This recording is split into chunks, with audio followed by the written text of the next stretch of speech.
Yo, it's Solvum, back with a follow-up, part 2 to my Poisonous Concoction Pathfinder build guide video in the Sanctum League.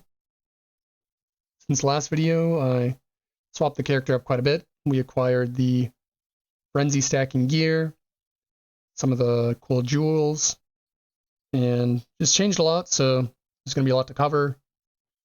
Sit back, relax, get the popcorn, get a drink, chill out. Build guide isn't super serious. I haven't been able to play all that much this league as much as I wanted. I've only been able to kill the Searing Exarch once and the Eater of World once.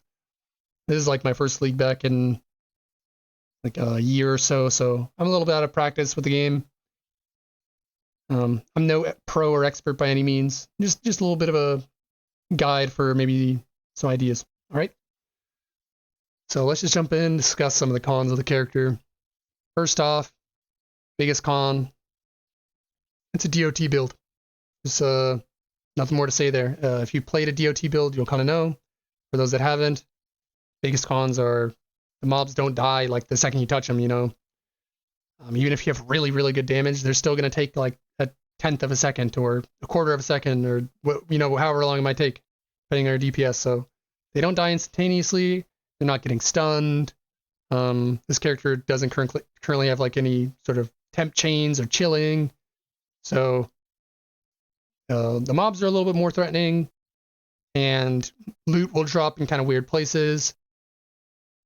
Generally, DOT builds will kind of have lower DPS than other builds, but this character is actually has pretty decent DPS. We'll get into that later, but for now we're just gonna keep trash talking the character.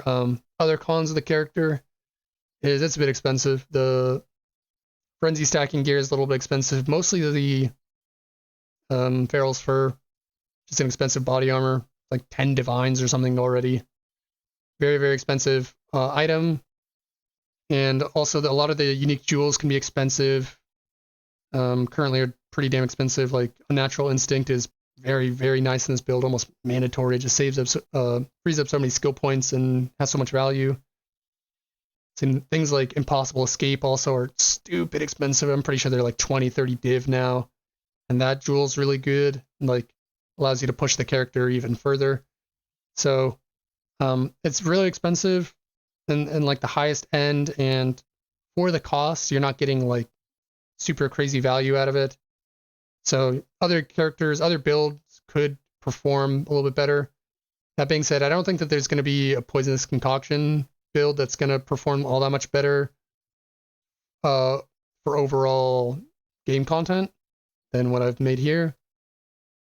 But that's up for debate. You know, that's just my opinion. Anyway, what are some other cons? It's got some low AoE. It's not like the greatest AoE. It's not bad. I wouldn't say low. Like low isn't really the greatest way to describe it, but it's also not good. It performs well in maps where there's like waves of monsters, but I'll go over that in the future as well. Just know that the AoE isn't that great. Part of that is due to the lack of like an explodies, right? There's no explodey chest. You're not a what's it called an occultist, right? You don't have occultist pops. You don't have Asnus Gentle Touch. You don't have an explodey chest. And you can't use the like elemental explosions, right? We can't just use the new flask or something because that won't inflict poison. We would have to find some whole new way to make the flask inflict poison, and that's like a whole nother layer of bullshittery mechanics that you'd have to add to this character, top of all the other stuff. So that just definitely won't work. So currently there's no explodies. Now if I'm missing some sources, like I know that there's cluster jewels that can give explodies, but yeah, it's like I want explodies, you know. I miss my explodies, and somebody needs to help me find my explodies, okay? So let me know if I'm missing some sources of explosions. And that's enough about that. What else? It has low defenses towards elemental damage, and you'll see that in a moment here. Yeah, like it has some layered defenses, but if those layers, even like 2 layers, get negated, then the defenses aren't great, right? We don't have a huge life pool. We don't have a huge chunk of block. We don't have like we're not super specified in any one defense. it's a bit layered, and if something is penetrating like 2 layers of it, it's going to get pretty screwed. So, for example, we don't have the greatest elemental resistances, so we kind of remedy that with evasion and with spell suppression. And currently, I don't have like capped spell suppression, and then also block. But if something penetrates it, like your block, right, it goes through your block, and then is in a spell and is elemental and goes through your evasion, then you get completely walloped, right? So it has to penetrate all your defenses like this, right? I don't know exactly what screwed me, but something screwed me there. And like it kind of got through my layers. I think that there was like an accuracy mob, and I don't even know what the map mods were, but as you can see, there's some situations where you just get fucking booty blasted regardless of all the defensive layers. So, yeah, it's thick, but elemental damage in particular is more threatening than anything else. Yeah. What else? Map mods are a little bit of a struggle here and there. There's a lot of map mods that affect the character because it's an attack character. It is poison. It does damage over time. We're using evasion to scale defenses. We're using block to scale defenses. We're using armor to scale defenses. We have spell suppression to scale defenses. So, and then also like regen too. No regen kind of sucks for sustaining mana because mana is a little bit of an issue, which I'll talk about a little bit later, like some of the mana issues I've had. But you know, map mods have been a little bit of a struggle. It's not that bad. I've had way worse characters. At least this character can like run reflect maps, run a lot of map mods. It can deal with like one, you know, damage mod and like one defensive penetrating mod. But the moment that you start to layer like 3 mods together, like 2 damage mods and it's reducing your defenses, or 2 defensive reducing mods and the monsters have damage, then it starts to feel like your defenses kind of fall short. So that's just what I've found so far. What else? I guess the last downside, it's kind of minor, but it only has 8 skill slots, and we're using like 10 skills.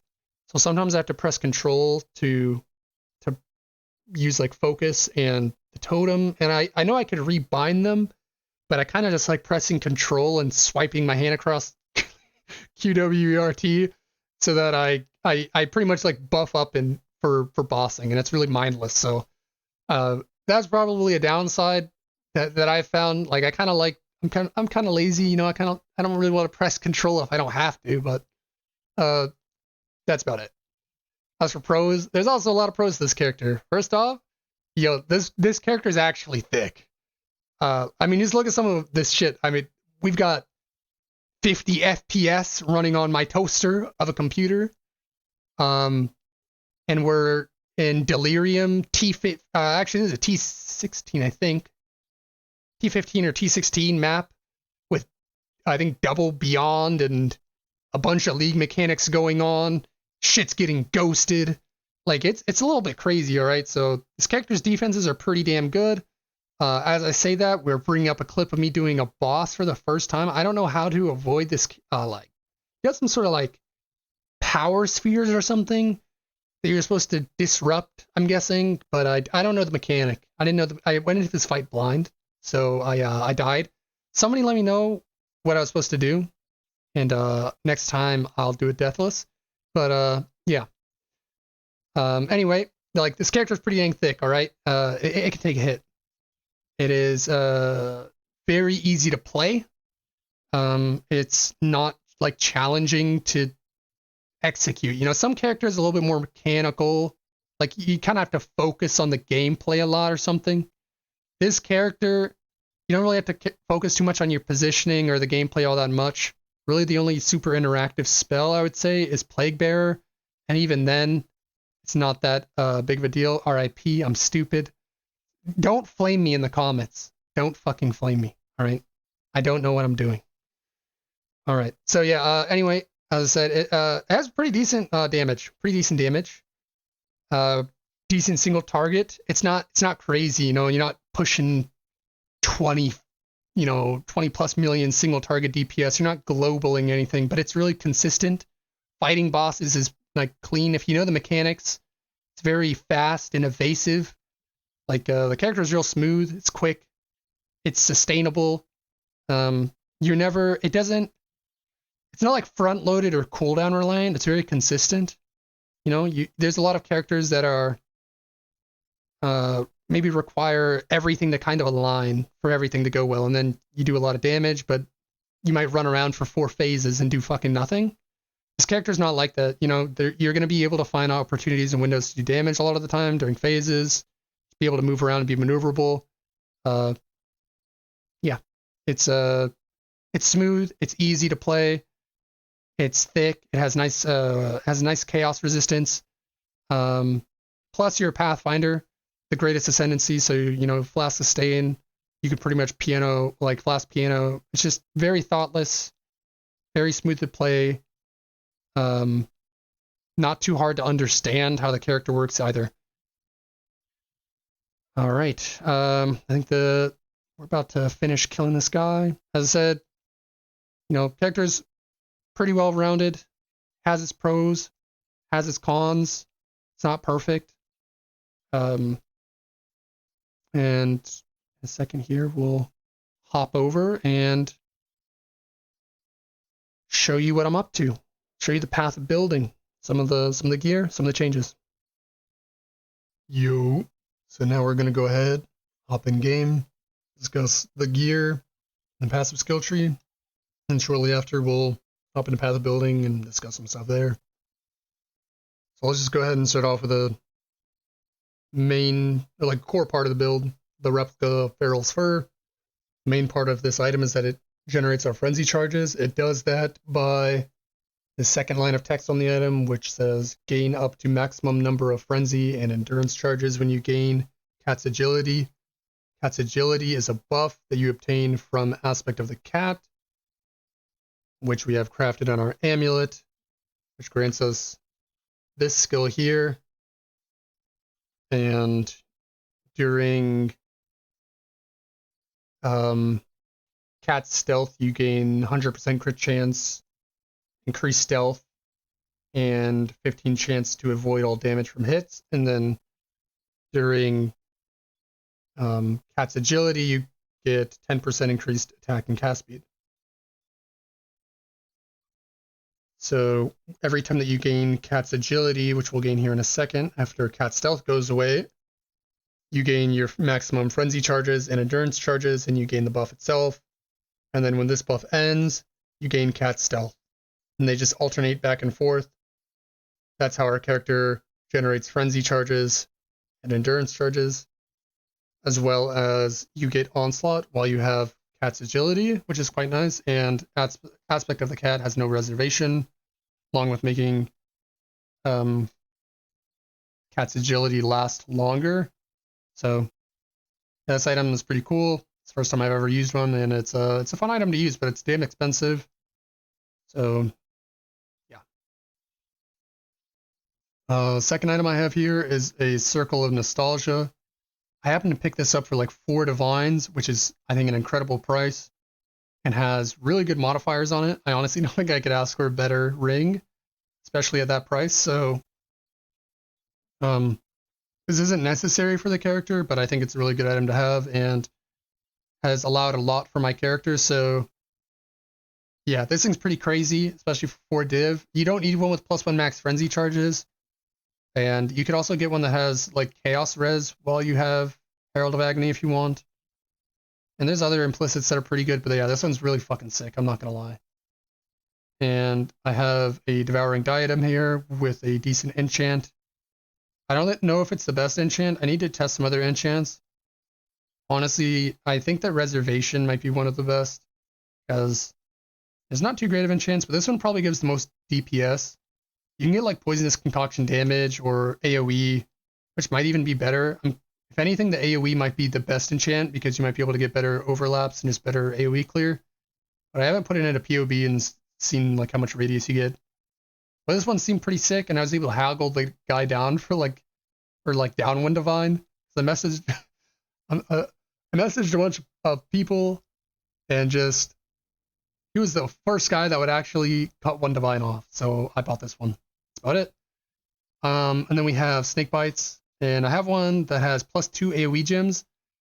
The best enchantment would definitely be tempt chains and +1 frenzy, but I think the second best is +1 frenzy and +1 socketed. And then this is probably like the third best. So this one's pretty good, but by no means the best in slot. I've only seen one that was +1 frenzy, +1 frenzy and temp chains, and that was like really early on in the league. And it's probably the most sad thing for me because I know that I'm never gonna get that item, and I refuse to double corrupt them. I'm just gonna show this real quick. I tried, okay, and we ended up with a small collection. I didn't use that many. I did like maybe a little bit over a dozen or something, but it started to get kind of pricey, you know. I just saw my money whittling away, so I don't recommend double corrupting these. In all honesty, just go out and buy like a +1 frenzy, and then if you see like some cheap affordable upgrades with plus AoE or +1 or like temp chains on hit, then get those. You can get despair on hit if you really want, and then not worry about double cursing, but if you're gonna buy ones that have despair on hit, at that point, you're kind of trolling. Because you should be able to afford like impossible escape and be able to do double cursing. So anyway, I don't really recommend frenzy and despair on hit, but it is an option for the character. Alright, I think that's it for unique gear. We'll go over my rare gear. You guys probably or possibly remember this shield from last video. This is kind of crap. I actually exalted on T2 hybrid, so it's a little bit better than last time, but I looked for better shields and the bang for my buck just wasn't there right now, so we still have this old guy on, but it's not bad. You know, it has some accuracy, a little bit of block. It's holding us over, but not great. Now I made this amulet. This thing's pretty sick. I was actually trying to just alt spam a +1 spell gem amulet because I wanted to make a +2, and I think I hit +1 chaos and the T1 accuracy. I was like, damn, that's pretty good. Regaled on, got a little bit of chaos dot multi.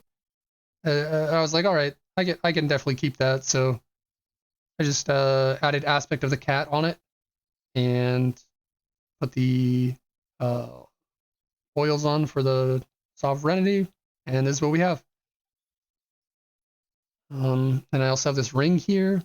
Again, I tried to make a despair on hit ring, but honestly, we need strength and int, so I'm probably just gonna buy one. And there's actually one that I want to get, but I don't really want to spend the money for it yet, so I hadn't done it yet. I want to try to get some of the unique jewels before they get more expensive. I actually got these shoes pretty cheap, and they're alright, but I think that you can get better things on shoes. Eventually, I want like ailment avoidance, I think, on shoes, and action speed and more movement speed and just something else than this. But this is holding me over for now. It's just big resists and some big chaos res. It's alright. This belt I made. This belt's actually pretty decent, despite it having crafted life again. Seems like every item I have just has crafted life, but I really like this chaos resistance during any flask mod on Pathfinder, because it just grants so much chaos res, and like 60. You get 60 from one affix on an item is crazy. So anyway, I really like this modifier. Eventually I want to recraft my belt so that it's 2 resistances and the chaos res, and then I'll get more value out of the resistance quality, and then move all of the attributes onto a curse on hit ring with just curse on hits and attributes and life and minus mana cost. So that's been kind of a pain to swap these items because they're kind of like they're not very great, but they're also not terrible. I can't really justify swapping them yet. So a lot of my rare gear isn't that good. There's a lot of upgrades that can be made. Just what I have with how much currency I've made so far, because I haven't played all that much. All right. As far as flasks go, yeah, let me go over flask as well before I go over passive skill tree. Just have this quicksilver with attack speed and reduced charge. This one's pretty sick. I would like flask effect, but this one's pretty good for now. Then I have this for reduced effect of curses on you. I'm not sure what I want to do as far as pantheons, but I'm thinking of going towards Soul of the Brine King so that I don't need stun immunity on Flask, and I don't need freeze immunity, which means I don't need purity of elements. Like, ideally, I would like a way to get rid of purity of elements. And that I could get resist cap just through, like, the endurance charges and a Flask on belt. I'm not sure. I just don't exactly know how I'm going to deal with all of those layers yet. I've theory crafted some ways, and I'll discuss them when I go into, like, the path of building a little bit more. But anyway, I'm not entirely sure as how I want to go about getting, like, immunity to all the stuff that you'd like immunities to, but I'll figure it out. And then we got roomies here, perfect roll for block chance and armor. I'm still using an overflowing chalice. And I don't actually like running quality on this flask because I find that you want it to refill more. So I run like a lower charge recovery variant, and I don't run. Actually, I should have more charge. Anyway, I don't run quality on it. Anyway, then we got a Divine Life Flask, and I could improve that as well. So everything's not super min-max, but it's pretty good. All right, let's hop into the passive skill tree. Currently, I have an Intuitive Leap here because it just saves me a ton of points, and we're kind of low level still. I think I'm only like 93 and 93. So low level, want to save skill points, want to get certain notables, and so this is kind of a temporary solution. And I'll be running this for a while, but I think it's really good for like the mid tier of the tree before you get Impossible Escape and before you have the ability to cap your spell suppression and a bunch of other things. So I just think I'll be using this for quite a while. Saves a lot of skill points, and then we're pathing up here and grabbing some nodes up here that I normally wouldn't get, like this Frenzy charge duration. Unfortunately, you kind of need just to have 100% uptime on Frenzies. Otherwise, you have like a 1.5, I think, second downtime. Or maybe it's a 2-second downtime, but with this, they're up all the time. And then I'm picking up this node because I need this travel node, and it gives like life and spell suppression. So, and also the ES is effectively mana, which is nice too. So there's just like a lot of upsides to picking up those nodes. Next, I feel like next I want to fill out another cluster jewel here. This is my current cluster jewel, it's pretty crap. You can do better, but I just have a 2 notable one, just like a cheap one that I pulled out of my stash, trying to craft a 3 notable. So we're gonna hop over to the POB now. This is my current character's POB. I obviously just want to quickly show its DPS. I'll link it in the description so you guys can take a look at it yourself, but it's about like 1 million. Depending on if you're like focused or if you have a little bit more or less wither stacks, might be a bit higher, a bit lower, but I think 1 million is pretty fair. So I'm going to go ahead and take a look at some of the theory crafted stuff, talk about it, some of the issues that we've had with the build. Now, one basic question has opened a huge Pandora's box of issues with the character, and it's pretty much the last frontier of figuring out this character. And that simple question is, how can we remove purity of elements? Because it is kind of holding the build together. It's like a bandage, it's the glue. It's keeping it all together. It's solving a lot of the current issues with the character, and being able to get rid of purity of elements would be great. And I think it's definitely possible. More than possible. I'm going to make it happen. But figuring out how to do it has been a huge headache. So purity of elements has 2 key components, which is ailment immunity and the resistances it grants. Let's first look at ailment immunity and how we can achieve that. One of the first ways that I wanted to do it was actually through boots. So one thing you can do on boots is that you can get Eldritch Implicit for chance to avoid ailments, as well as an affix that grants a chance to avoid ailments. I believe it's a prefix. So when I heard that, I'm like, damn, that sounds pretty sweet. Means that maybe I should consider getting rid of Dark Ray Vectors because they actually had a downside of reducing our Frenzy Charge duration lower than 100% sustainable. So like there was actually times when we didn't have our Frenzy Charges up just because of Dark Ray Vectors, and remedying that would cost skill points or some other means. You might need like Frenzy Charge duration as like a implicit on your jewel or something. I don't know if that still exists through Harvest, but anyway, you'd have to solve that along with a plethora of other issues. I figured the trade off all the boots isn't that good, and that I'd rather use rare boots and get ailment immunity that way. So that is a current plan, is to get some rare boots, become ailment immune that way. Now that might require me to also get chance to avoid ailments on my shield. I'm not entirely sure yet, and I'll look into that before next video. But yeah, so that's that layer, right? So that's going to cost some stuff, but another layer itself was just getting resistances and attributes and suffixes. Just the suffixes. Anyway, on belts, right? On for example, this guy's belt, he didn't have a bunch of resistances. He has like aspect of the cat and strength, and that sounds awesome. I'd love to do that with my character, but I actually also want to get this the essence mod for chaos res during a flask effect, because I think it's just kind of OP. You get like 60 chaos res for one affix on a belt. That's just OP. So I want to craft with that and get a belt that has, you know, fat chaos res, fat cold res, or not cold res, but just elemental res, like that essence mod and 2 fat resistances, right? Meaning that I can't get strength on my belt, and then I needed big attributes on my rings. So then I needed a ring pretty similar to this guy's that has really high strength, high intelligence, and despair on hit. Those 3 are all suffixes and really hard to craft on a ring. So I couldn't really target craft it. Have to buy a ring. Rings are kind of expensive.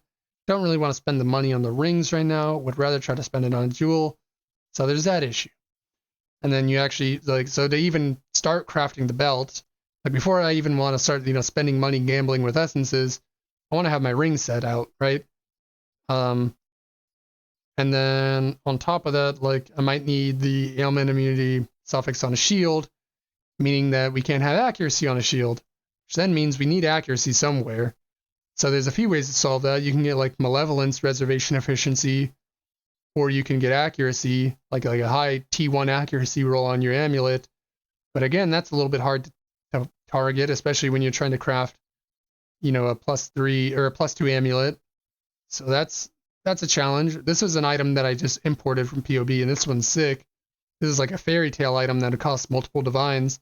So yeah, that's going to be a little bit of an issue to solve, and a lot of this can just be solved with a lot of currency. So if you have like a bunch of divines to dump into the build, you can probably have like a 4 mil poison dot build that's real tanky. But yeah, anyway, is that issue? What else? Because like we might need ailment avoidance on the shield, then I'm not sure if it's a prefix or a suffix, but I should say it's a suffix. I'll have to double check, and I'll figure that out before next video. Then, you know, again, you lose that on like potential max res. And I would just like to not have to run accuracy on my shield in general, like regardless of the whole ailment thing. I'd like to have like maximum resistance here or some other suffixes if possible. So I'll figure out all that in the end. Another thing was the Ghastly Eye Jewel. This is like just kind of like a junker jewel that the guy ran for like minus resistances, which is nice for DPS. It's the greatest suffix for DPS, but there's some other like utility stuff on a jewel that I think would actually be better overall. So my jewel here has life, blind on hit, and energy shield per second. Now the ES per second is actually insanely good because we're using Eldritch Battery. So this is like a mini clarity almost, you know, just a big chunk of flat regen, and helps a lot. You really notice it. As well as blind on hit means that we could potentially lose blind on hit from our brutal restraint jewel. And for the last suffix, I'd kind of like phasing on kill for the option to potentially get rid of a quartz flask. So as far as jewels, I think what I have here with phasing on kill and just the highest tier of modifiers you can get would be ideal for jewels there. As always, ended up rambling too much, so we had to cut ahead, wrap up the video. Thank you guys so much for watching. I appreciate you all. If you guys did make it through the video and liked it all, drop a like on the video. If you want more content like this, subscribe. I'll be trying to post some more content. Soon I'll be having a new PC, up in the quality just a little bit. And check out the description for a bunch of links. Maybe check out the comments, see if there's anything there. And yeah, thank you so much, guys. Peace.